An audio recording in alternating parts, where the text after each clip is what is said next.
oogenesis it is the formation of the gametes in the ovaries, है ना।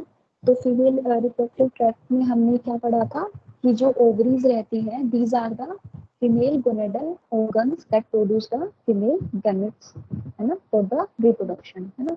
तो जो oogenesis रहता है प्रोसेस रहती है ये क्या होती है, formation of the gametes by the female gonadal organs और you can say the ovaries, है ना।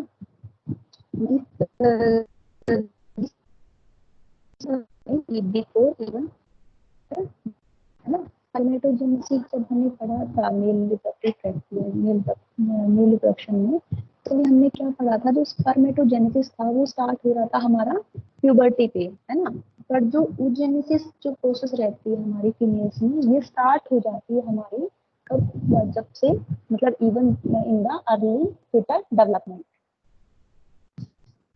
तो during the early foetal development क्या रहता है, जो प्रिमिटिव जर्म सेल्स रहती हैं या फिर जिसको बोलते हैं प्राइमरी जर्म सेल्स बोलते हैं, ये माइग्रेट होना स्टार्ट होती हैं from the yolk sac into the ovaries, है ना।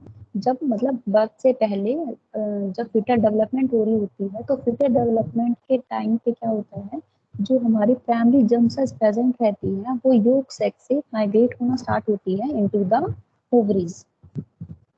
ओवरी में आने के बाद ये क्या करती हैं, ये डिफरेंशिएट होना स्टार्ट करती हैं इनटू द ओगोनिया सेल, है ना। ओगोनिया क्या होती है, ओगोनिया स्टेम सेल्स होती हैं जो हमारे ओवरी में डिफरेंशिएट होती हैं, किससे, हमारे प्रिमिटिव जर्म सेल से डिफरेंशिएट होकर जो बनती है ना।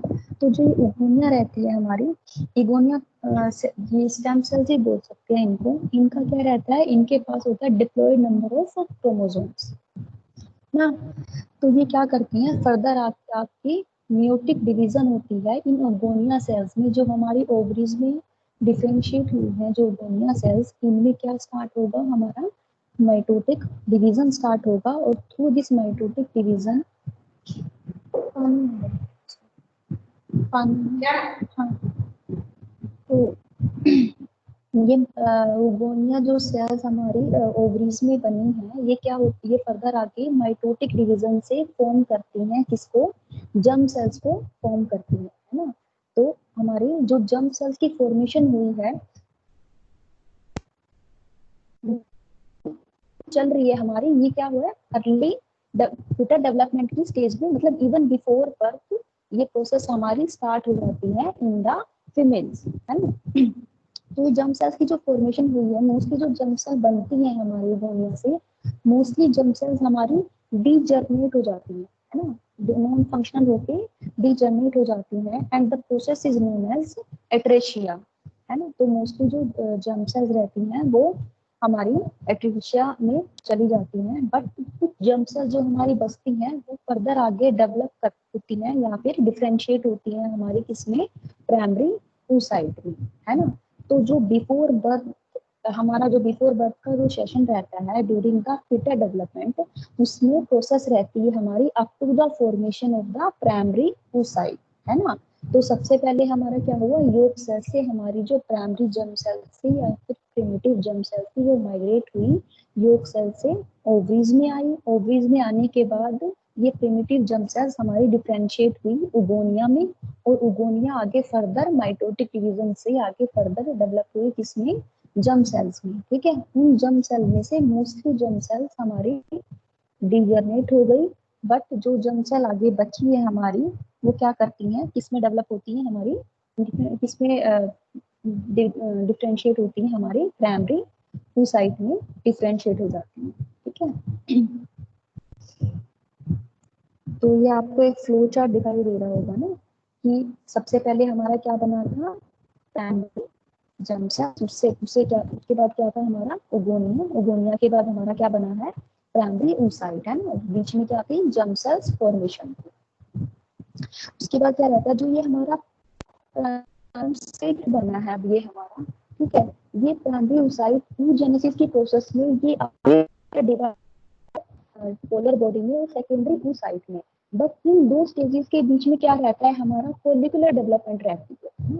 हमने जब ओवरीज की हिस्टोलॉजी की बात की थी तो ओवरी की हिस्टोलॉजी में हमने क्या पढ़ा था, ओवरी की हिस्टोलॉजी में क्या क्या आता है, that is the ovarian follicles present थी ना हमारी, ओवेरियन फॉलिकल्स किसमें प्रेजेंट थी, ओवेरियन कॉर्टेक्स में। हमने वहां पढ़ा था ना, सबसे आउटर में क्या था, जर्मिनल एपिथेलियम, फिर ट्यूनिका एल्बुजिनिया, फिर ओवेरियन कॉर्टेक्स और ओवेरियन मेडुला, है ना। उसके बाद ओवेरियन फॉलिकल्स थी जो हमारी प्रेजेंट रहती हैं ओवेरियन कॉर्टेक्स में।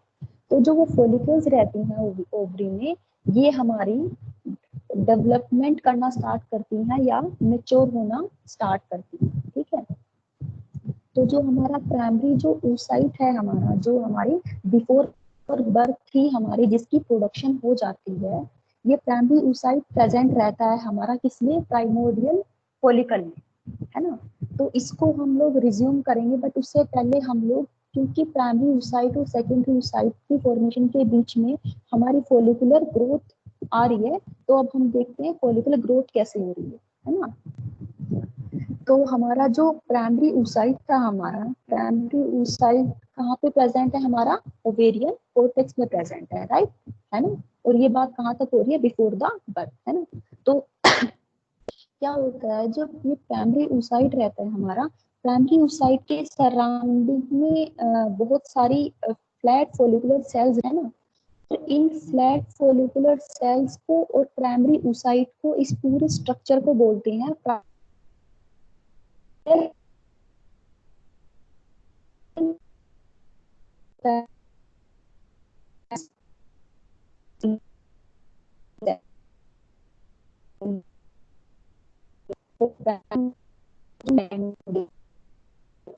आवाज नहीं आ रही मैम। हेलो, आवाज नहीं आ रही है? नो मैम, बहुत ज्यादा इंटरप्ट हो रही है मैम।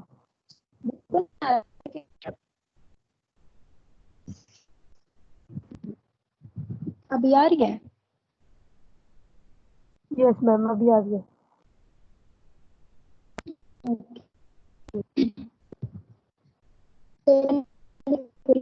सबसे पहले हमारा फॉलिकल कौन सी follicle that is the primordial follicle, जिसमें हमारे क्या है, प्राइमरी oocyte है ना हमारा। जिसके टाइम पे जनरली क्या रहता है, फिर से इंटरप्ट हो रही है मैम। स्लाइड में आपने देखा ना,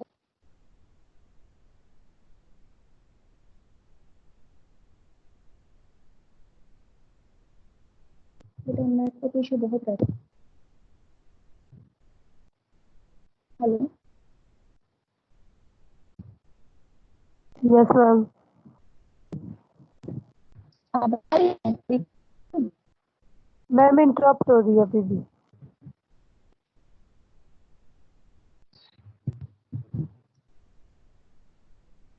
कट हो रही है।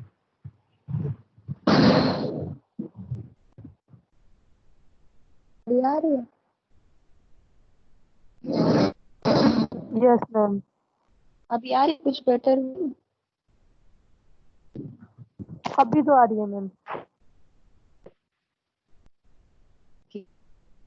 सो हम लोग बात कर रहे थे प्राइमरी oocyte की, ठीक है, जो हमारे प्रेजेंट रहते हैं इवन बिफोर द बर्थ, है ना। तो बर्थ के टाइम पे जनरली जो प्राइमरी oocyte रहते हैं हमारी बॉडी में, around 2 to 20 lakh primary oocyte हमारी बॉडी में प्रेजेंट रहते हैं इन द ईच ओवरी, है ना। बर्थ के टाइम पे हमारी जो एक ओवरी है उसमें जो प्राइमरी oocyte रहते हैं वो अराउंड 2 to 20 लाख प्रेजेंट रहते हैं, ठीक है। बट इनमें से क्या रहते हैं, जैसे जैसे प्यूबर्टी आती है, जैसे जैसे प्यूबर्टी की एज आएगी, बर्थ से लेके प्यूबर्टी के बीच का जो टाइम पीरियड रहता है हमारा 14 ईयर्स या 13 ईयर्स, उस बीच में क्या रहते हैं, जो ये 2 to 20 लाख प्राइमरी oocyte जो प्रेजेंट थे हमारे at the time of birth, इनमें से मैक्सिमम प्राइमरी oocyte क्या करते हैं, डीजनरेट कर जाते हैं, ठीक है। और प्यूबर्टी के टाइम तक आते आते जो हमारे पास प्राइमरी oocyte बचते हैं हमारी एक ओवरी में, दैट इज अबाउट द 40,000, ठीक है। ओनली 40,000 जो प्राइमरी oocyte हैं वही हमारे मेच्योर होके कहाँ तक पहुंचते हैं, बचते हैं हमारे प्यूबर्टी की एज तक, ठीक है। उनमें से भी जब भी हमारे जो रिप्रोडक्शन रहता है उसमें से 40,000 में से भी 400 ही एक फीमेल के पूरे रिप्रोडक्टिव साइकिल में ड्यूरिंग हर एंटायर लाइफ उन 40,000 प्राइमरी oocyte में से भी 400 जो oocyte रहते हैं वही मैच्योर होते हैं और ओव्यूलेशन में पार्टिसिपेट करते हैं। ठीक है, बाकी सारे क्या हो जाते हैं, डिजर्नेट हो जाते हैं। फाइन।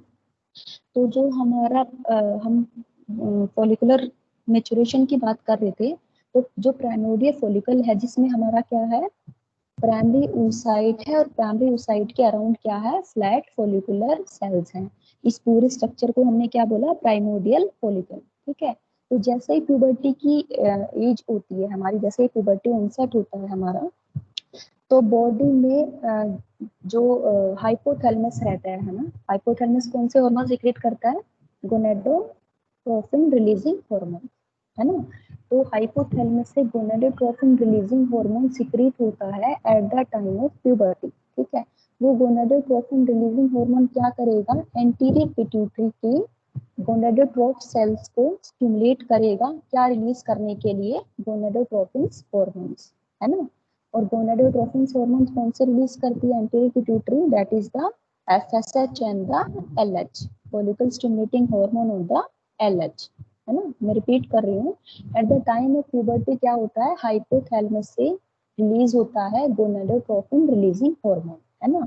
और गोनेडोट्रोपिन रिलीजिंग हार्मोन जो एंटीरियर पिट्यूटरी में हमने बहुत सारी सेल्स पढ़ी थी ना जो डिफरेंट हार्मोन्स को सीक्रेट कर रही थी, है ना। एंटीरियर पिट्यूटरी की जब हिस्टोलॉजी की बात कर रहे थे हमने, तो वहाँ पे बहुत सारी सेल्स पढ़ी थी ना, सोमेटोट्रोप्स, है ना, गोनेडोट्रोप्स, बहुत सारी सेल्स थी जो हमारे हार्मोन्स को सीक्रेट कर रही थी। तो गोनेडोट्रोप्स जो सेल्स हैं हमारे एंटीरियर पिट्यूटरी में, उसको गोनेडोट्रोपिन रिलीजिंग हार्मोन स्टिमुलेट करता है, क्या रिलीज कराने के लिए, गोनेडोट्रोपिन हार्मोन रिलीज कराने के लिए। ठीक है, तो एंटीरियर पिट्यूटरी रिलीज करना स्टार्ट करती है फॉलिकल स्टिमुलेटिंग हार्मोन और द ल्यूटिनाइजिंग हार्मोन, है ना। तो प्यूबर्टी की at the time of puberty जो एंटीरियर पिट्यूटरी रिलीज करती है गोनेडोट्रोपिन्स की, ठीक है। इन गोनेडोट्रोपिन्स के इन्फ्लुएंस में क्या स्टार्ट होता है, जो हमारी प्राइमोडियल फॉलिकल हमारी बनी है, ये मैच्योर होना स्टार्ट होती है आगे फर्दर किसमें, प्राइमरी फॉलिकल में, है ना। और प्राइमरी फॉलिकल आगे बनेगी सेकेंडरी फॉलिकल में। ठीक है, up to the mature Graafian follicle तक फॉलिकुलर ग्रोथ कंटिन्यू चलती रहेगी। ठीक है, तो ये फॉलिकुलर जो ग्रोथ है ये स्टार्टअप कैसे होती है, बाय द हाइपोथैलेमस, उसके बाद एंटीरियर पिट्यूटरी हार्मोन्स रिलीज करती है। उन हार्मोन्स के इन्फ्लुएंस में, उन हार्मोन्स की वजह से जो प्राइमोडियल फॉलिकल है वो मैच्योर होना स्टार्ट होती है। ठीक है, तो जो प्राइमोडियल फॉलिकल की स्ट्रक्चर की बात की थी हमने, तो प्राइमोडियल फॉलिकल में क्या था हमारा, प्राइमरी सेंटर में क्या था, प्राइमरी oocyte था और उसके सराउंडिंग में फ्लैट फॉलिकुलर सेल्स थी। उस स्ट्रक्चर को बोला था हमने प्राइमोडियल फॉलिकल। ठीक है, अब प्राइमोडियल फॉलिकल जब हमारी at the time of puberty जब हमारी चेंज होना स्टार्ट होगी किसमें, प्राइमरी में, है ना। तो प्राइमरी फॉलिकल में क्या चेंजेस होते हैं, प्राइमरी oocyte रहेगा और उस प्राइमरी oocyte के सराउंडिंग में आपको ये नेक्टाइड दिखाई दे रही है, इसमें सबसे पहले हमारी क्या है, प्राइमोडियल फॉलिकल है ना। प्राइमोडियल फॉलिकल के बीच में आप देख सकते हैं primary oocyte having the nucleolus. ठीक है, प्राइमरी oocyte के सराउंडिंग क्या डेवलप होना स्टार्ट होती है, that is the granulosa cell, है ना।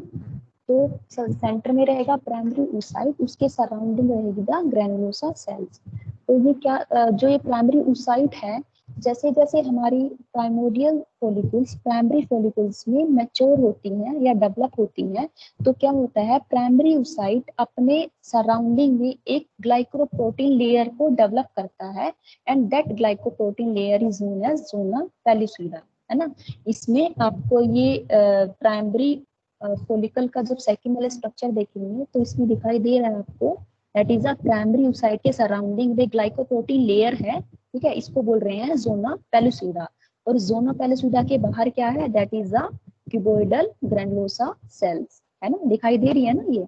इसके इन क्यूबोइडल ग्रैनुलोसा सेल्स के आउटर में जो रेड कलर की जो मेम्ब्रेन दिखाई दे रही है, that is the basement membrane. Fine, ठीक है। तो हमारे प्राइमरी फॉलिकल, जब प्राइमोडियल फॉलिकल प्राइमरी फॉलिकल में चेंज हो रही है हमारी, तो प्राइमरी फॉलिकल में क्या क्या चेंजेस आ रहे हैं हमारे। एक तो हमारा जो प्राइमरी oocyte है वो अपने ग्लाइकोप्रोटीन को डेवलप कर रहा है, and that glycoprotein layer is known as zona pellucida, है ना। उसके ज़ोना पेलुसिडा के बाहर क्या है, क्यूबोइडल ग्रैनुलोसा सेल्स, और क्यूबोइडल ग्रैनुलोसा सेल्स रेस्ट कर रही हैं किस पे, बेसमेंट मेम्ब्रेन पे, ठीक है। इस बेसमेंट मेम्ब्रेन के भी बाहर कुछ सेल्स होती हैं जिनको स्टोमल सेल्स बोलते हैं, है ना। ये एक लेयर बनाती हैं जिसको बोलते हैं थिक्का फोलिकुलाई। यहाँ पे लेबलिंग नहीं है, तो आपको नेक्स्ट जो सेकेंडरी प्री एंट्रल फॉलिकल जो दिखाई दे रहा है, थर्ड फिगर जो दिखाई दे रहा है, इसमें आपको थिक्का की 2 लेयर्स दिखाई दे रही है ना। तो यहाँ पे तो ये क्या है, 2 लेयर्स अलग से डिफरेंशिएट है, थिक्का इंटरना और थिक्का एक्सटर्ना में। बट जब ये थिक्का जब प्रेजेंट रहता है हमारे प्राइमरी फॉलिकल में, तो ये अनडिफरेंशिएटेड रहता है, मतलब थिक्का फोलिकुलाई की फॉर्म में ये अनडिफरेंशिएटेड रहता है ना। तो प्राइमरी फॉलिकल में सेंटर में प्राइमरी oocyte के सराउंडिंग में ग्लाइकोप्रोटीन लेयर ज़ोना पेलुसिडा, उसके आउटर में क्या है, ग्रैनुलोसा लेयर, और क्या है, ग्रैनुलोसा लेयर रेस्ट कर रही है बेसमेंट मेम्ब्रेन पे, और बेसमेंट मेम्ब्रेन के बाहर क्या डेवलप होना स्टार्ट होता है, थिक्का फोलिकुलाई, है ना। ये है स्ट्रक्चर हमारी प्राइमरी फॉलिकल की, है ना। प्राइमोडियल फॉलिकल मैच्योर हुई हमारी primary follicle under the influence of gonadotrophins that are released from the anterior pituitary, है ना। अब जब ये प्राइमरी फॉलिकल चेंज होती है हमारी इन द सेकेंडरी फॉलिकल, है ना। फॉलिकुलर डेवलपमेंट में फॉलिकुलर मैच्योरेशन की जो नेक्स्ट स्टेज है, that is the development of the secondary follicle from the primary follicle, ठीक है। तो जब प्राइमरी फॉलिकल से सेकेंडरी फॉलिकल बनेगी हमारी, तो उसमें क्या चेंजेस होंगे, उसमें भी कुछ चेंजेस होंगे। फॉलिकल्स प्राइमरी से सेकेंडरी बन रही है, सेकेंडरी से ग्राफिन फॉलिकल बन रही है, तो डेफिनेटली कुछ ना कुछ उनमें चेंजेस होते जाएंगे ना। तो जब हमारी प्राइमरी फॉलिकल चेंज होती है हमारी सेकेंडरी फॉलिकल में, तो क्या होता है, तो सबसे पहले तो जो ये थिक्का थी हमारी, थिक्का फॉलिकुलाई जिसको बोला था हमने प्राइमरी फॉलिकल्स में, जो हमारी बेसमेंट मेम्ब्रेन के बाहर थी, वो थिक्का फोलिकुलाई डिफरेंशिएट होती है फर्दर 2 लेयर्स में, थिक्का इंटरना और थिक्का एक्सटर्ना, है ना। जो आपको सेकेंडरी प्री एंट्रल फॉलिकल में आपको 2 लेयर्स दिखाई दे रही हैं सबसे आउटर में, जिसको लेबलिंग कर रखी है थिक्का की। तो जो इंटरनल लेयर है, जो रेड कलर की जो लेयर है, that is the basement layer से जो अटैच्ड है, this is the theca interna, और इसके थिक्का इंटरना के आउटर साइड में जो प्रेजेंट है, that is the theca externa, ठीक है। इनकी सीक्वेंस क्या रहती है, जो थिक्का एक्सटर्ना रहती है, ये तो एक आउटर लेयर ही बनाती है स्टोमल सेल्स की, बट जो थिक्का इंटरना रहती है वो सिक्रीट करती है एस्ट्रोजन्स को, राइट। थिक्का इंटरना एस्ट्रोजन्स को सिक्रीट करती है, और थिक्का जो एक्सटर्ना है वो आउटर लेयर को फॉर्म करती है, ठीक है।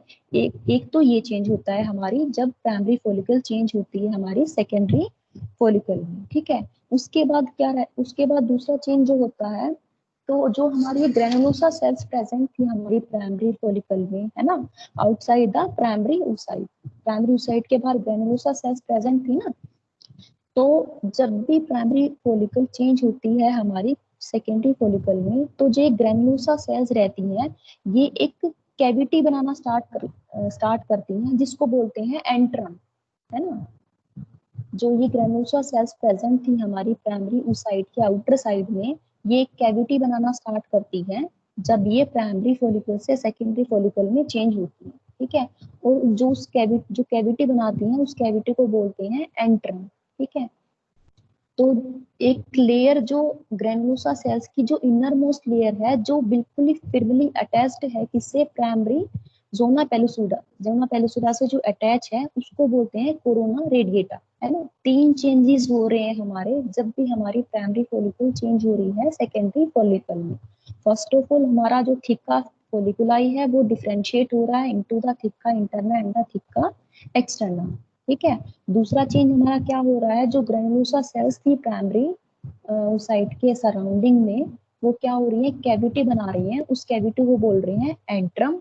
और तीसरा चेंज क्या हो रहा है, जो हमारी ग्रेनुलोसा सेल्स की जो एक लेयर बची है, जो बिल्कुल ही अटैच्ड है हमारी प्राइमरी oocyte से कह लो या फिर ज़ोना पेलुसिडा से कह लो, उसको बोलेंगे कोरोना रेडिएटा, ठीक है, यहाँ तक फॉर्मेशन हो गई हमारी सेकेंडरी फॉलिकल की, है ना। यहाँ पे जो थर्ड फिगर दिखा रखा है इसके सामने लेबलिंग कर रखी है, that is a secondary pre enteral follicle, है ना। प्री एंट्रल क्यों बोला है इसमें, क्योंकि अभी तक सेकेंडरी में एंट्रम की फॉर्मेशन नहीं हुई है ना। स्टेप बाय स्टेप चेंजेस होती है ना, एक बार जो थिक का फॉलिकुलाई है वो डिफ्रेंशिएट होगी, ठीक है। उसके बाद क्या है, फर्दर जो ग्रेनुलोसा सेल्स हैं वो एंट्रम बनाना स्टार्ट करेंगी, है ना। तो स्टेजेस ऑफ मैच्योरेशन में हमने प्राइमोडियल फॉलिकल चेंज हुई हमारी प्राइमरी फॉलिकल में, प्राइमरी फॉलिकल चेंज हुई हमारी सेकेंडरी फॉलिकल में, और सेकेंडरी फॉलिकल में हमारी ग्रेनुलोसा सेल्स ने क्या बनाया, एक कैविटी बनाई जिसको क्या बोला, एंट्रम, है ना।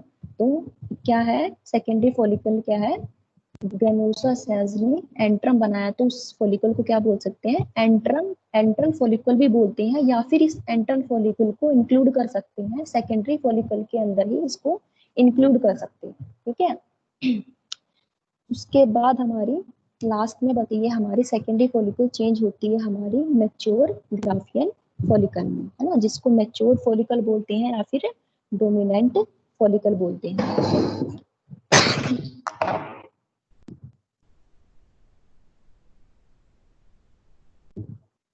तो हमारे सेकेंडरी फॉलिकल चेंज होती है हमारी इसमें मैच्योर फॉलिकल में या फिर ग्राफियन फॉलिकल में, ठीक है।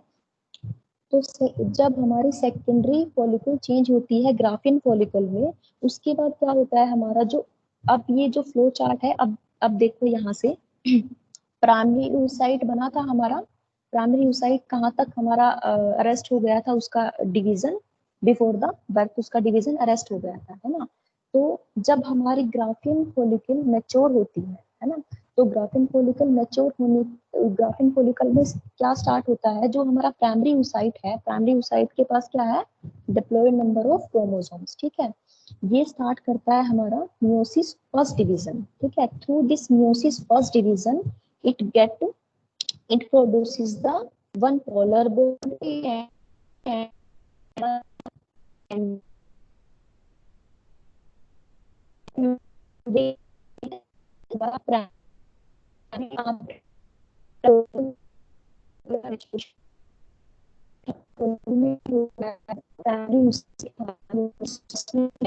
और क्या करेगा, एक पोलर बॉडी प्रोड्यूस करेगा और प्रोड्यूस करेगा सेकेंड साइड पर, वो हैव द जो सेकेंड साइड है उसके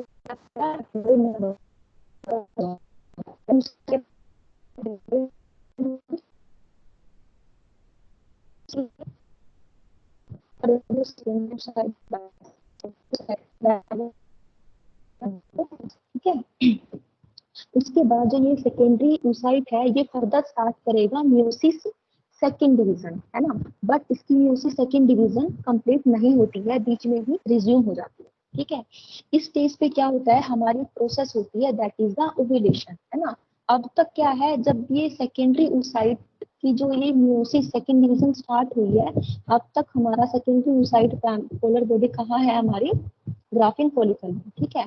अब हमारी क्या है, जब हमारी ग्राफिन फॉलिकल इस टाइम पे क्या होती है, रप्चर होना स्टार्ट होती है, और रप्चर होके एक्सपेल आउट करती है किसको, पोलर बॉडी को और सेकेंडरी oocyte को, है ना।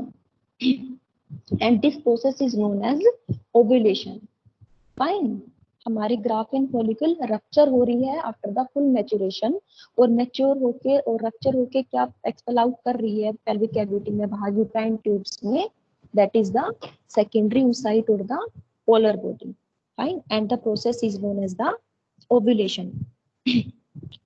तो जनरली अब ये जो दी सेल्स हैं ये कहाँ जाएंगी, हमारे यूटेराइन ट्यूब्स में, या फिर ओवरिक से अटैच रहती है ना यूटेराइन ट्यूब्स थ्रू द फेम्ब्रियाई, है ना। हमने एनाटॉमी में पढ़ा था ना ये लास्ट लेक्चर में।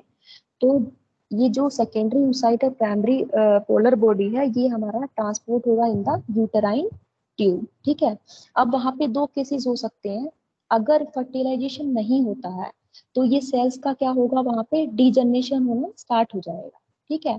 बट अगर यूट्राइन ट्यूब में स्पर्म प्रेजेंट है या फर्टिलाइजेशन को होना है तो क्या करेगा, जो अगर यूट्राइन ट्यूब या फैलोपियन ट्यूब में स्पर्म प्रेजेंट है तो ये स्पर्म क्या करेगा, जो हमारा सेकेंडरी oocyte आया है थ्रू द ओव्यूलेशन इसको स्पर्म पेनिट्रेट करेगा, किसको, सेकेंडरी oocyte को पेनिट्रेट करेगा, ठीक है। और जो सेकेंडरी oocyte का जो म्यूसिस सेकंड अरेस्ट हुआ था वो दोबारा क्या हो जाएगा, रिज्यूम हो जाएगा, दोबारा से स्टार्टअप हो जाएगा, ठीक है। फर्टिलाइजेशन, देखो दो प्रोसेस होंगे, ओवुलेशन के बाद सेकेंडरी oocyte निकला और पोलर बॉडी निकली। अगर फर्टिलाइजेशन नहीं हो रहा है तो ये क्या हो जाएगा, इनका डीजनरेशन हो जाएगा।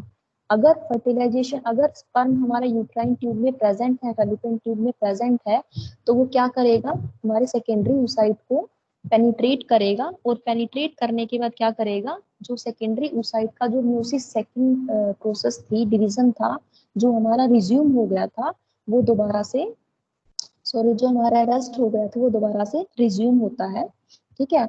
और क्या करेगा, सेकेंडरी oocyte हमारा स्प्लिट करेगा किसमें, दो हैप्लॉइड सेल्स में, है ना, ऑफ द अनइक्वल साइज, ठीक है। जो सेकेंडरी oocyte हमारा ओवुलेशन के बाद अगर स्पर्म पेनिट्रेट करता है तो फर्दर डिवाइड होता है इसमें दो अनइक्वल साइज की सेल्स में, हैप्लॉइड सेल्स में, जिसमें से लार्जर सेल होगी उसको बोलेंगे ओवम, और स्मॉलर सेल होगी उसको बोलेंगे सेकेंड पोलर बॉडी। नहीं ले जाओ आप, मैं पीने नहीं जाओ। नहीं अभी लेक्चर,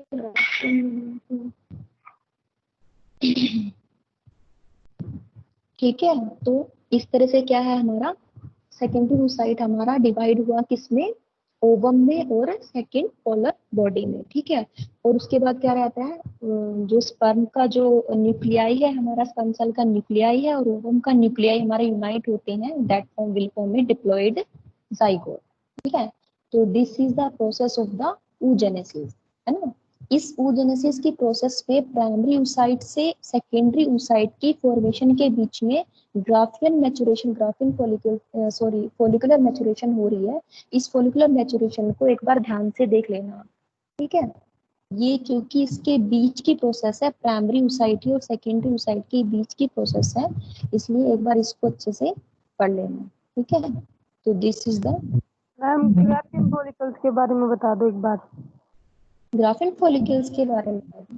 जो हमारा सेकेंडरी फॉलिकल्स थी हमारी, है ना, सेकेंडरी एंट्रल फॉलिकल्स तक बन गई हमारी, सेकेंडरी फॉलिकल्स हमारी चेंज हो रही है किसमें, मैच्योर फॉलिकल में या ग्राफियन फॉलिकल में, ठीक है।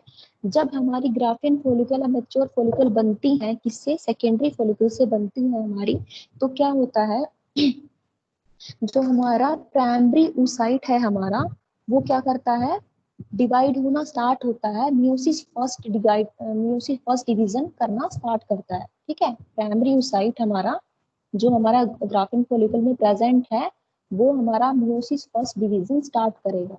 Through this meiosis first division it will produce the two haploid cells of the unequal size, है ना। क्योंकि ये प्राइमरी oocyte तो क्या था, डिप्लॉइड था ना। अब ये म्यूसिस फर्स्ट के ड्यूरिंग या म्यूसिस फर्स्ट के थ्रू हमारा टू हैप्लॉइड सेल्स को डेवलप करेगा।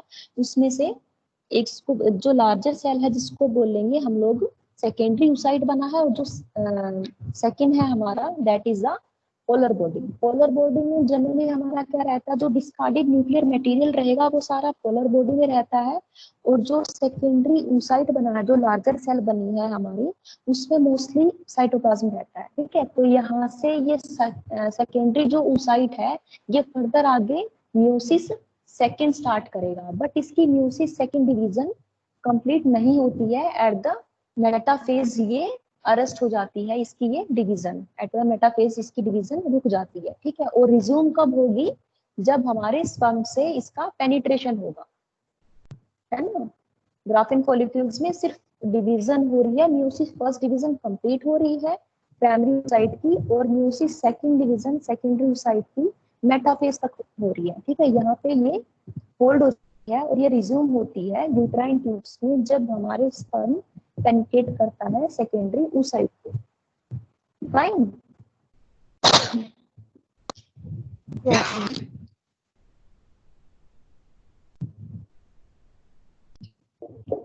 ये आपका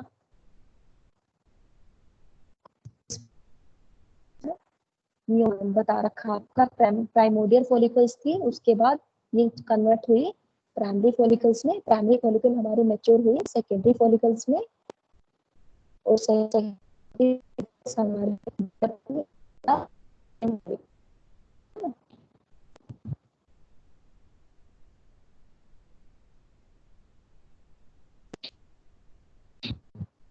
आपका menstrual cycle.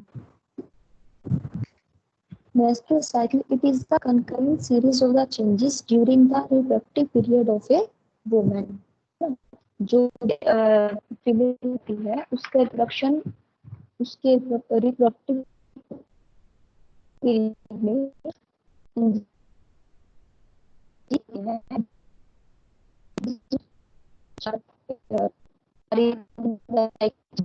Cyclic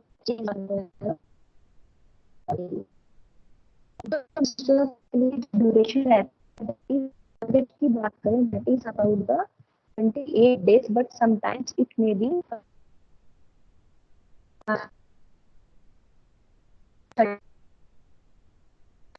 ma'am interrupt हो रही है आपकी आवाज। 28 इंटरप्ट हो रही मैम है। नो मैम नहीं आ रही ma'am.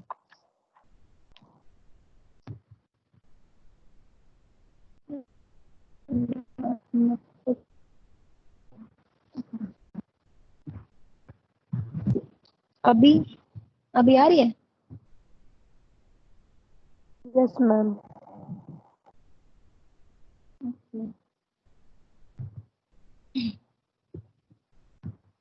So we are discussing the cycle, जो events होते हैं जिनमें प्रश्न में हेलो मैम अब नहीं आ रही।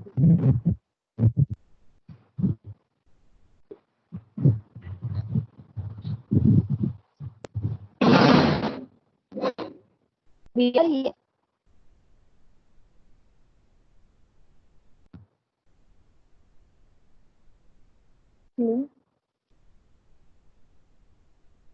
हाँ जी यस मैम। अब कुछ बेटर हुआ? मैम हो जाती है बीच में सब। हमारा नेटवर्क तो बहुत ज्यादा अब भी हो रही है मैम।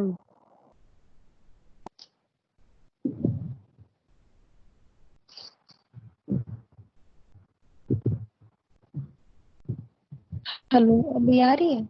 अभी बेटर कुछ आ रही है मैम अभी। अभी आ रही है? यस आ रही है? मैम इंटरप्ट हो रही है? इंटरप्ट हो रही है? आ रही है मैम। ओके, इंटरप्ट हो तो बताना मुझे ना। मेंस्ट्रुअल साइकिल की बात कर रहे हैं हम लोग, तो मेंस्ट्रुअल साइकिल की जो ड्यूरेशन की बात की हमने, that is about the usually 28 days duration रहती है, ठीक है। बट कुछ फिजियोलॉजिकल कंडीशन में ये वेरी भी कर सकता है, ठीक है। एक होता है मिनार्क, मिनार्क होता है मतलब एक तरह से मिनार्क को बोल सकते हैं ऑनसेट ऑफ प्यूबर्टी, ठीक है। The age at which the menstrual cycle get started ना, ठीक है। जिस एज पे, जिस प्यूबर्टी की एज पे हमारा जो मेंस्ट्रुअल साइकिल है उसका स्टार्टअप होता है, उसका बिगिनिंग होती है, that is as is known as menarche as, है ना। We can say the onset of puberty also, ठीक है। ये जनरली क्या रहती है, it is between the 20 to 15 years of age, है ना। But it may vary depending upon your diet and the place where you are living, है ना। बहुत सारे फैक्टर्स होते हैं जो मीनार एज को डिफर करते हैं। समटाइम्स आप देखेंगे जो मीनार एज है बहुत सारे फीमेल्स में, that is even before the 12 years or it is late even after the 15 years, है ना। तो these depend on the a lot of factors like diet and environment। Duration की बात हमने कर ली, ड्यूरेशन मेंस्ट्रुअल साइकिल रहता है दैट इज द 28 डेज, ठीक है। और जिस एज पे हमारा जो मेंस्ट्रुअल साइकिल है वो कम्प्लीटली सीज हो जाता है, कंप्लीटली स्टॉप हो जाता है, उस एज को बोलते हैं मेनोपॉज एज, है ना। जिस एज पे हमारा मेंस्ट्रुअल साइकिल स्टॉप हो जाता है, सिजेशन हो जाती है मेंस्ट्रुअल साइकिल्स की, उसको बोलते हैं menopause age. And this age is about the 45 to 50 years की एज में जनरली मेनोपॉज आता है। मेंस्ट्रुअल साइकिल के ड्यूरेशन में क्या रहता है, during this cycle changes occur in the ovaries, uterus, vagina and the cervix, है ना।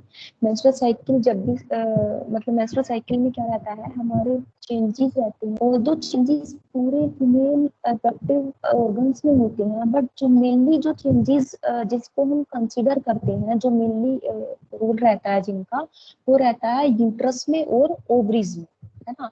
यूट्रस से ओवरीज में मेजरली चेंज होता है, इसीलिए इन्हीं के चेंजेस को हम लोग जनरली कंसीडर करते हैं during the menstrual cycle, fine. तो सबसे पहले बात करते हैं, that is a hormonal regulation of the female reproductive cycle, और we can say the menstrual cycle, है ना। जैसा कि हमने स्टार्टिंग में पढ़ लिया कि at the time of puberty क्या रहता है, हाइपोथैलेमस से सीक्रेट होता है क्या, गोनाडोट्रोपिन रिलीजिंग हार्मोन, है ना। गोनाडोट्रोपिन रिलीजिंग हार्मोन क्या करता है, हमारा फर्दर आगे एंटीरियर पिट्यूटरी की हमारे गोनाडोट्रोप सेल्स को क्या करेगा, स्टिमुलेट करेगा to release the gonadotropin hormones, है ना।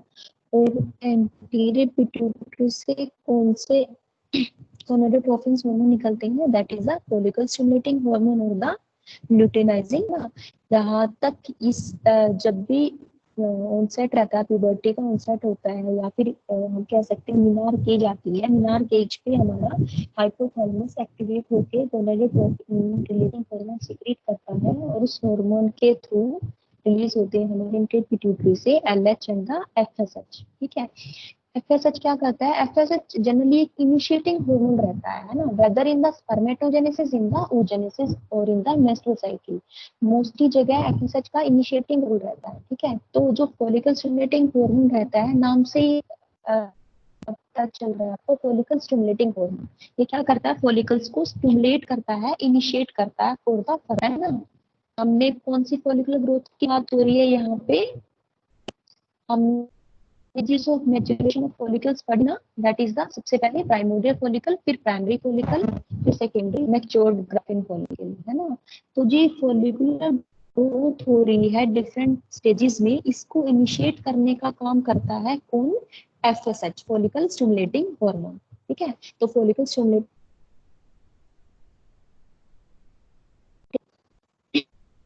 जो ल्यूटिनाइजिंग हार्मोन क्या करता है, follicle stimulating hormone initiating factor रहता है, इनिशिएट करता है प्राइमोडियल फॉलिकल से आगे फर्दर डेवलपमेंट, आगे फर्दर फॉलिकल्स की डेवलपमेंट। जो एलएच रहता है, एलएच क्या करता है, जो आगे इनकी डेवलपमेंट फर्दर डेवलपमेंट हो रही है उसको कंट्रोल करता है, उसको स्टिमुलेट करता है। दोनों का रेगुलर डेवलपमेंट में, बट जो एफएसएच रहता है वो इनिशिएट करता है, बिगिन करता है, और एलएच उसको फर्दर क्या,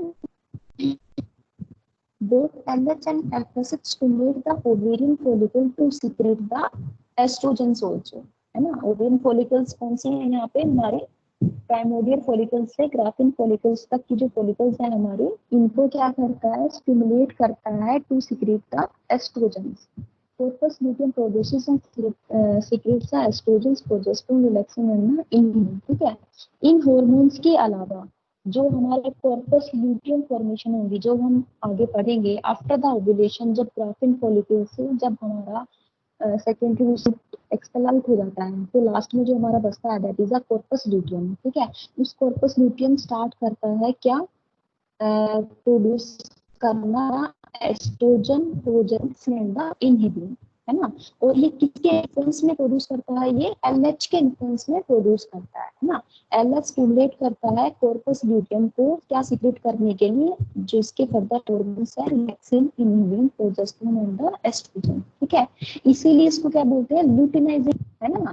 कॉर्पस ल्यूटियम है ना, कॉर्पस ल्यूटियम से ये कॉर्पस ल्यूटियम को इन्फ्लुएंस कर रहा है, कॉर्पस ल्यूटस की फॉर्मेशन को स्टिमुलेट कर रहा है, इसीलिए इसको क्या बोलते हैं, ल्यूटिनाइजिंग हार्मोन बोल रहे हैं, because it have a major role in the formation of the corpus luteum, fine.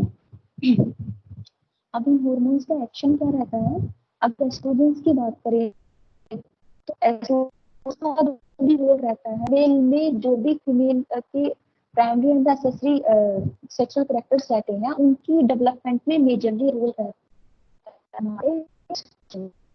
Oestrogen promote the development and maintenance of the female reproductive structure, secondary sexual characters and the test. ठीक है, इसके अलावा जो रूबिस है, हिप्स है, वो speech है, या फिर फीमेल्स में जो ब्रॉड पेल्विस रहता है, या फिर pattern of the hair growth on the body and the head, है ना, इन जो कैरेक्टर्स को डेवलप करने का जो काम रहता है, जो मेजरली रोल रहता है, वो कौन करते हैं? एस्ट्रोजन्स करते हैं, जो फीमेल बॉडी में प्रोड्यूस होते हैं during the onset of puberty, है ना।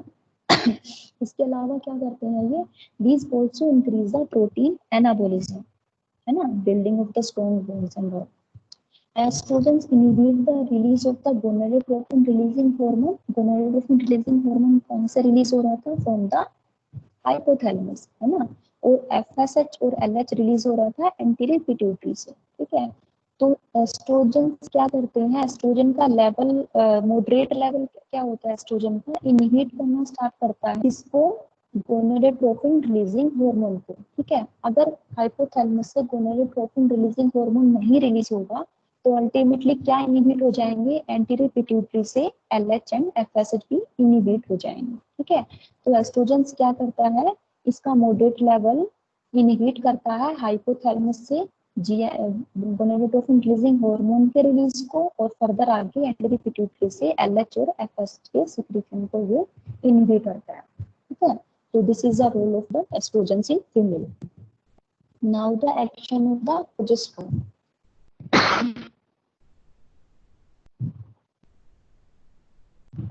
प्रोजेस्टेरोन का काम मेनली क्या रहता है? मेनली जो प्रोजेस्टेरोन रहता है वो कॉर्पस ल्यूटियम की सेल से मेनली सीक्रेट किया जाता है ना। इसका फंक्शन रहता है, ये क्या करता है? ये एस्ट्रोजन के साथ कोऑपरेट करता है और मेंटेन करता है एंडोमेट्रियम को। इसलिए फॉर द जो भी अगर फर्टिलाइजेशन हुआ है तो फर्टिलाइज्ड ओवम है उसका इम्प्लांटेशन कहाँ होगा? यूट्रस में होगा ना। तो उस फर्टिलाइज्ड ओवम के इम्प्लांटेशन के लिए यूट्रस को प्रिपेयर करता है, या फिर यूट्रस की जो इनरमोस्ट लेयर है दैट इज द एंडोमेट्रियम, उसको मेंटेन करता है, उसको प्रिपेयर करता है। तो जो प्रोजेस्टेरोन रहता है वो cooperates with the estrogen to prepare and maintain the endometrium uterus.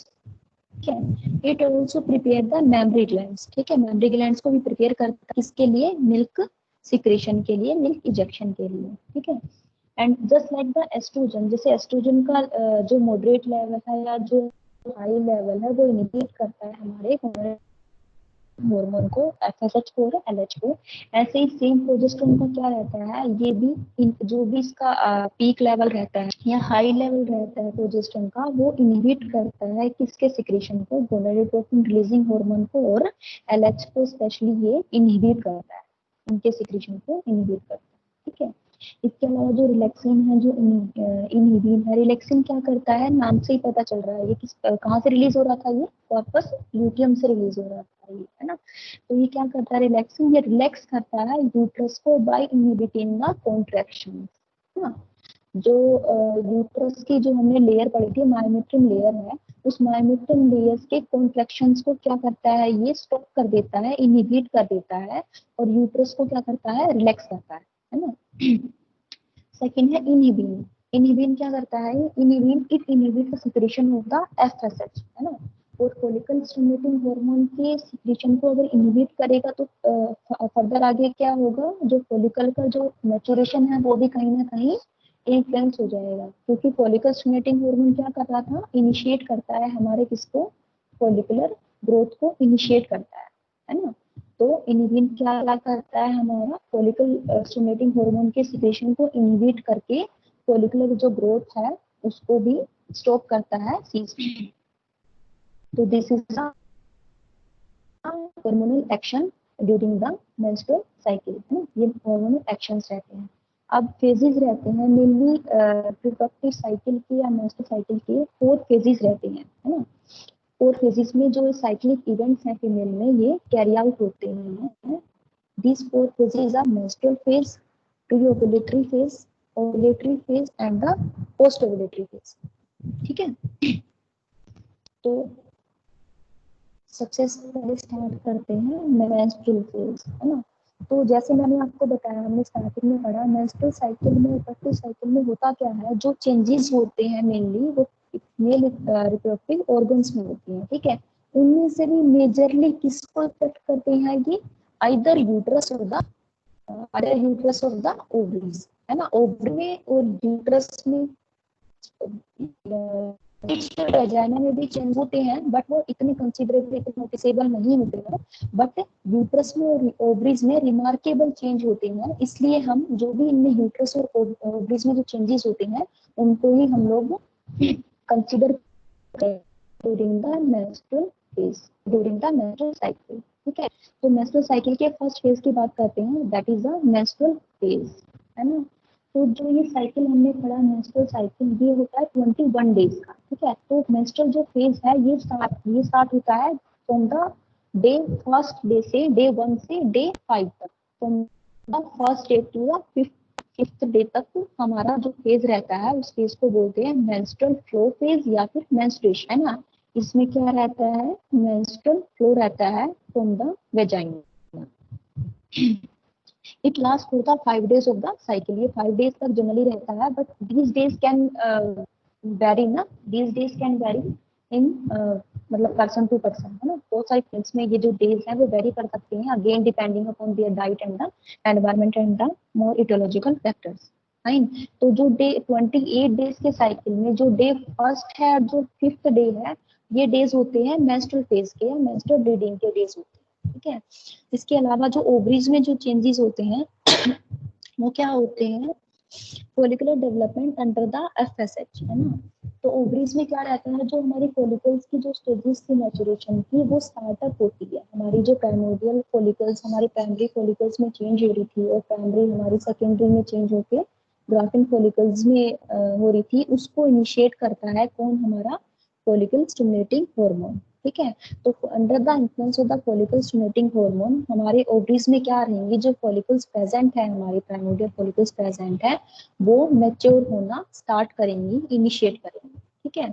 It may take several months to occur, है ना।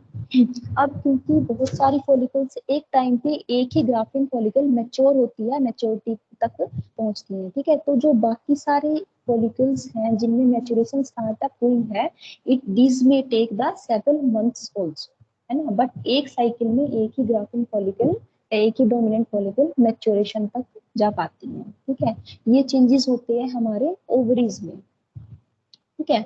यूट्रस में क्या चेंजेस होते हैं, यूट्रस में चेंजेस होते हैं declining level of the progesterone and the oestrogen, ठीक है।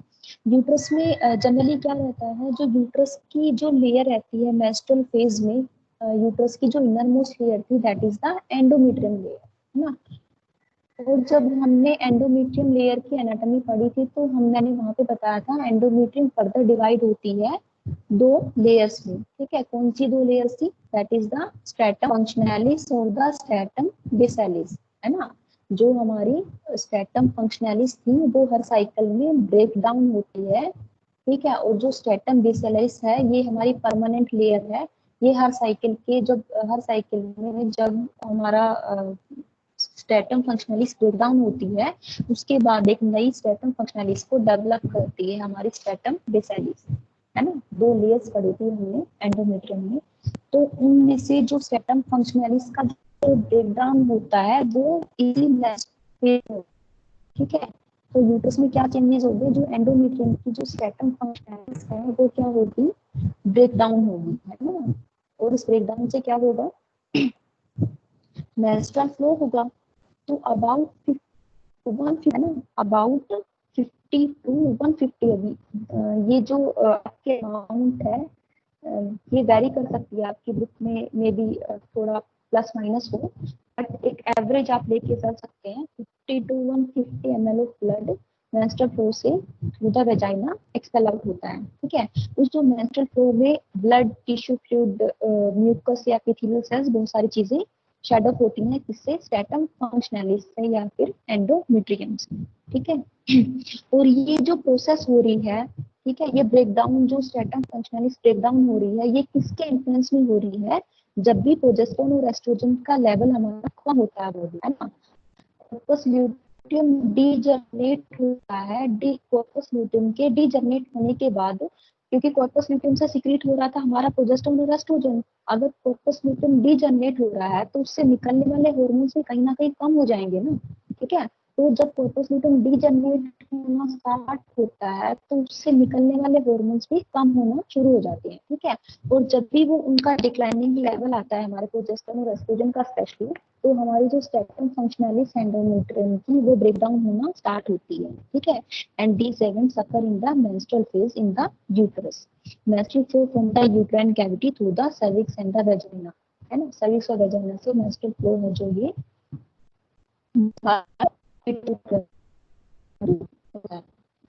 now the second phase is pre-ovulatory phase, है ना, नाम से पता चल रहा है pre-ovulatory, pre-ovulatory मतलब just before the ovulation, है ना, after the menstrual phase and before ovulation, it is the second phase of the female reproductive cycle, or you can say the menstrual cycle.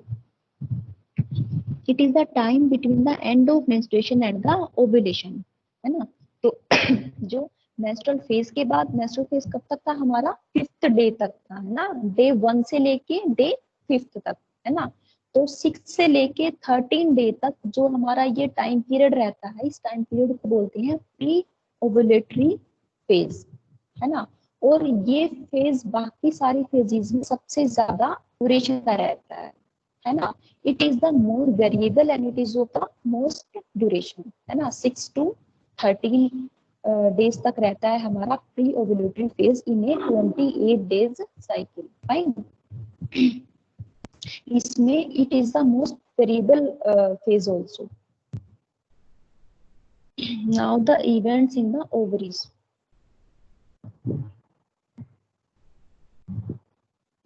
तो मेंस्ट्रुअल फेज में हमने क्या पढ़ा, ovaries में क्या हो रहा था, फॉलिकल स्टिमुलेटिंग हार्मोन्स के इन्फ्लुएंस में हमारी फॉलिकुलर ग्रोथ स्टार्टअप हो रही थी, है ना, बिगिन हो रही थी ना।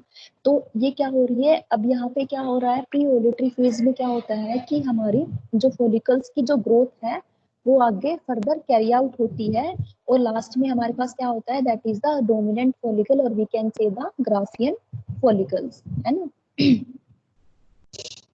The development into the mature follicle, production of the estrogen increase। यहाँ पे क्या हो रहा है कि जो एस्ट्रोजन्स हैं हमारे, उनका लेवल इंक्रीज होना स्टार्ट हो जाता है। Menstrual in the pre-ovulatory phase is the follicular phase। जो हमारी menstrual phase में जो हमारा ये था, फोलिकुलर डेवलपमेंट स्टार्ट हो रही थी हमारी, है ना। और प्री ओवुलेटरी फेज में भी हमारी ओवरीज में क्या डेवलप हो रही है, फोलिकुलर जो डेवलपमेंट है, फोलिकुलर मैच्योरेशन है, वो आगे कैरी आउट हो रही है। तो इन दोनों फेजेस को हम लोग कलेक्टिवली बोल सकते हैं that is the follicular phase. क्यों बोलते हैं, क्योंकि इन दोनों में क्या हो रही है, हमारी ओवरीज में फॉलिकल्स की जो ग्रोथ है वो कैरी आउट हो रही है, वो रन आउट हो रही है ना। जो हमारी फॉलिकल्स हैं ओवरीज में, वो during the menstrual phase and the during the pre ovulatory phase, ये क्या है, मैच्योरेशन, फॉलिकल्स का मैच्योरेशन होता है। इसलिए मेंस्ट्रुअल फेज को, प्री ओवुलेटरी फेज को कलेक्टिवली क्या बोल सकते हैं, फॉलिकुलर फेज, क्योंकि इसमें फॉलिकल्स का मैच्योरेशन होता है, ठीक है। तो ये तो बात थी हमारी जो ओवरीज में चेंजेस होते हैं, है ना। अब हमारी जो यूट्रस में चेंजेस होते हैं during the pre ovulatory phase, oestrogen stimulate the repair of the endometrium, है ना।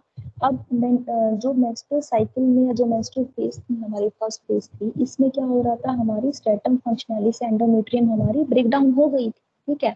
अब क्या हो रहा है, जो एस्ट्रोजन्स हैं, एस्ट्रोजन्स क्या स्टार्ट करते हैं प्री ओवुलेटरी फेज में, एक नई एंडोमेट्रियम को या उसको रिपेयर करना स्टार्ट करते हैं, ठीक है।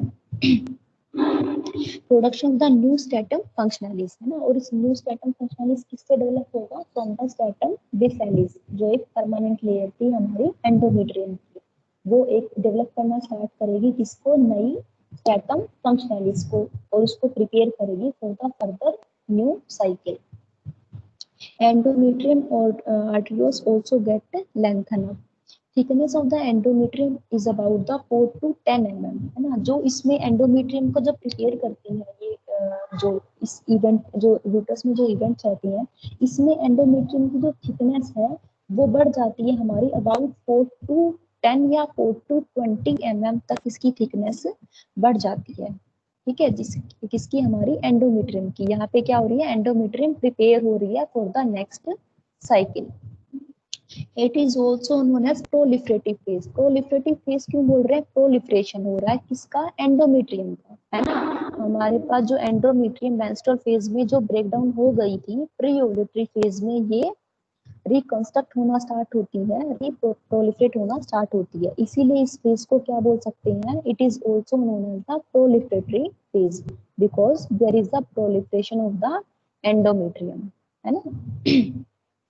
Now third stage is that is the ovulatory stage. Ovulatory stage भी नाम से पता चलता है, इसमें क्या है, ओव्यूलेशन की प्रोसेस कैरी आउट होगी। तो जो हमारी जो प्री ओव्यूलेटरी फेज था तो कहाँ से कहाँ तक था, डे 6 से लेके डे 13 तक, है ना। तो जो ओव्यूलेशन रहता है हमारा, it is generally on the day 14th in a 28 days cycle. 28 days cycle में डे 1 से लेके डे 5 तक मेंस्ट्रुअल फेज था, डे 6 से लेके 13 तक प्री ओव्यूलेटरी फेज था, और डे 15 पे हमारा 14 पे हमारा क्या है, ओव्यूलेटरी फेज। ठीक है, कई जगह पे आपको 14 की जगह 16 भी मिल सकता है या 15 भी मिल सकता है, इट में स्लाइटली वेरी ना।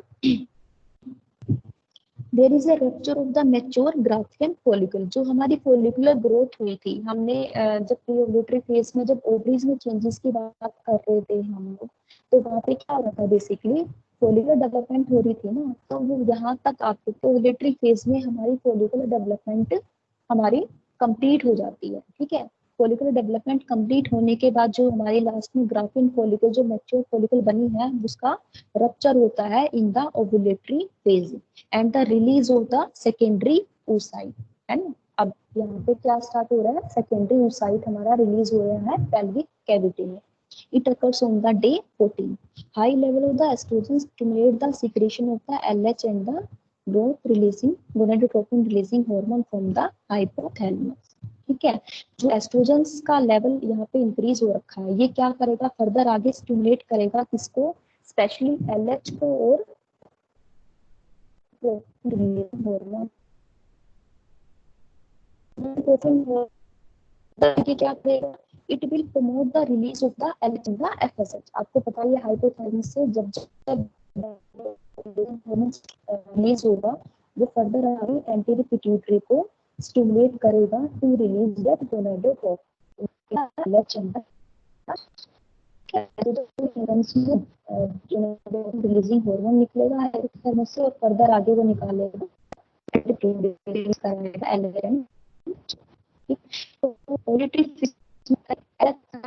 LH का मतलब LH लेवल है वो हमारा पीक लेवल पे होता है ना, LH is at peak level, क्योंकि LH सिक्रेशन हो रहा है ना, हमारा LH रिलीज हो रहा है एंटीरियर पिट्यूटरी से under the influence of LH cause the rupture of the mature follicle after peak।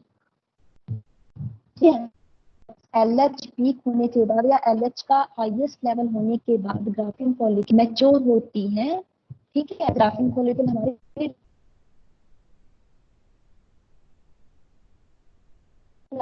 तो जो LH का जब हाईएस्ट लेवल रहता है, हाईएस्ट लेवल होता है बॉडी में, उसके अबाउट 8 to 10 आवर्स बाद हमारी जो ग्राफियन फॉलिकल है वो रप्चर होना स्टार्ट हो जाती है, या रप्चर हो जाती है पूरी तरह। बॉडी में जब भी हाईएस्ट लेवल रहेगा LH का, या जिसको LH सर्ज भी बोलेंगे, इस LH सर्ज के अबाउट 8 to 10 आवर्स के बाद हमारी ग्राफियन फॉलिकल रप्चर हो जाती है। ठीक है, और रिलीज करती है secondary oocyte। This is the ovulatory phase. Now the last one, which is the post ovulatory phase, है ना। ये था हमारा ओव्यूलेशन हो गया हमारा डे 14th की। ठीक है, अब जो पोस्ट ओव्यूलेटरी फेज है, नाम से पता चल रहा है जो ओव्यूलेशन के बाद तक रहेगा, but before the menstrual phase, है ना। It is a time between the ovulation and the onset of the next menses और द मेंस्ट्रुअल फेज। मेंसेस हमारे किसमें हो रहे हैं, मेंस्ट्रुअल फ्लो किसमें हो रहा था हमारा, इन द मेंस्ट्रुअल फेज ना। तो ये टाइम पीरियड रहता है किसके, after the ovulation and before the menstrual phase का जो टाइम पीरियड रहता है that is the post ovulatory phase और post ovulatory period. It occurs from the day 15 to day 28, है ना। 28 डेज का साइकिल यहाँ पे हमारा कंप्लीट हो रहा है, जिसमें से डे 1 से डे 5 तक हमारा मेंस्ट्रुअल फेज था, 6 से 13 तक प्री ओव्यूलेटरी था, 14th पे ओव्यूलेटरी फेज था, और 15 से लेके 20 तक हमारा क्या रहता है, पोस्ट ओव्यूलेटरी फेज रहता है, ठीक है। Now the events that will occur in the ovary. Here the mature Graafian follicle collapses with the breakdown of the basement membrane. The theca interna cells mix with the granulosa cells to transform in the corpus luteum. Mainly जो event होता है ovary में, that is there is a formation of corpus luteum, ठीक है। हमारा ovulatory phase में जब हमारा सेकेंडरी oocyte रिलीज हो जाता है हमारा ग्राफिन साइल तो लास्ट में जो बनता है, अरे इतना तो ले साइल ले ले, अरे ले लो। तो क्या करते हो आप लोग बीच में?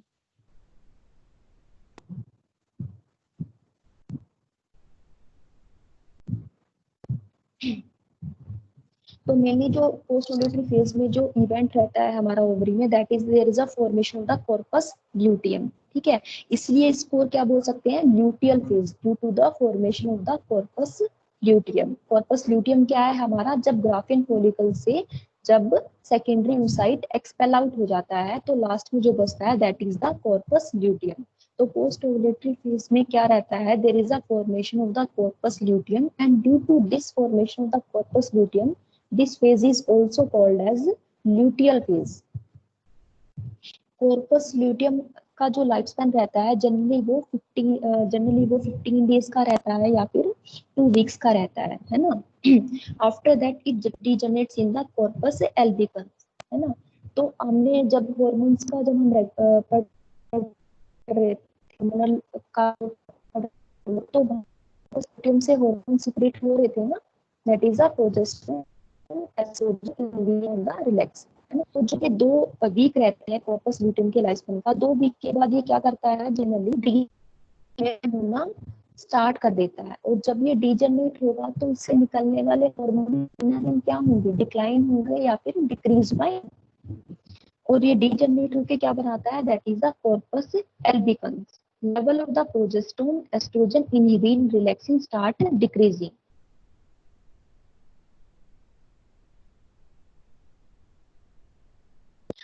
Release of the gonadotropin releasing hormone FSH and LH start getting up, ठीक है। इसके अपोजिट में क्या रहेंगे, तो ल्यूटियम के हार्मोन्स डिक्रीज हो रहे हैं और इसके अपोजिट में बॉडी में इंक्रीज हुआ किसका, गोनाडोट्रोपिन रिलीजिंग हार्मोन का और एंटीरियर पिट्यूटरी के हार्मोन्स का, ठीक है, जो दोबारा स्टार्ट करेंगे हमारे नए साइकिल को from the follicular growth.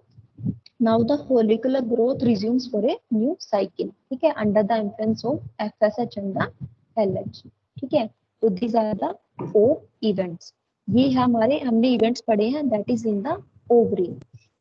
Post ovulatory phase में जो यूट्रस में जो चेंजेस होते हैं वो क्या रहते हैं, progesterone and the oestrogen promote the growth and the vascularisation of the endometrium, ठीक है। जो एंडोमेट्रियम की जो हमने पहले वाले फेज में जो पढ़ा था, एंडोमेट्रियम को क्या है, प्रिपेयर होना दोबारा स्टार्ट होती है, उसकी थिकनेस दोबारा इंक्रीज होना स्टार्ट होती है, ठीक है। तो ये जो वेस्टराइजेशन रहता है एंडोमेट्रियम का, ये कंटिन्यू रहता है up to the post ovulatory phase, ठीक है।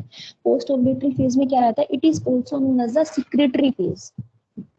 पोस्ट ओव्यूलेटरी फेज को सिक्रेटरी फेज भी बोलते हैं बिकॉज इसमें क्या रहता है,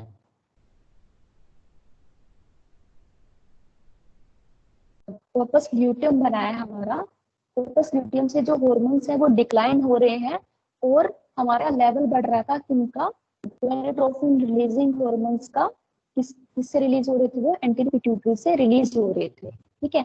इसलिए इसको क्या बोल रहे हैं, सीक्रेटिंग फेज भी बोलते हैं इसको।